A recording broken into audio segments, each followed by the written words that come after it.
Marcus was a young trader in a coastal city where fortunes changed like the tide. One morning he woke to find his ships lost in a storm, his investments gone, and his partners blaming him for ruin. For a moment anger rose like fire in his chest, but he remembered the teachings of an old Stoic philosopher he once met in Athens.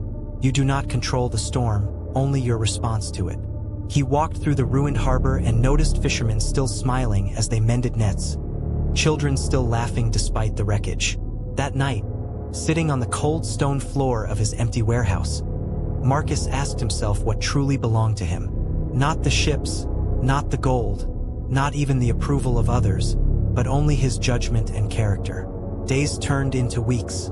He began helping rebuild the docks, not as a merchant seeking profit, but as a man seeking discipline. People mocked him at first, saying he had lost everything and yet acted like a teacher. But slowly, his calmness became steadier than the sea.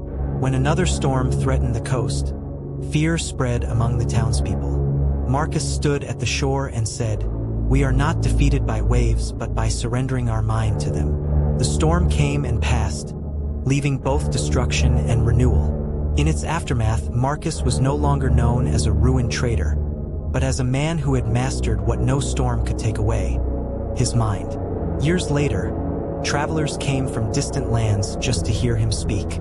He told them that wealth is borrowed from chance, reputation from others, but peace is forged in silence within oneself.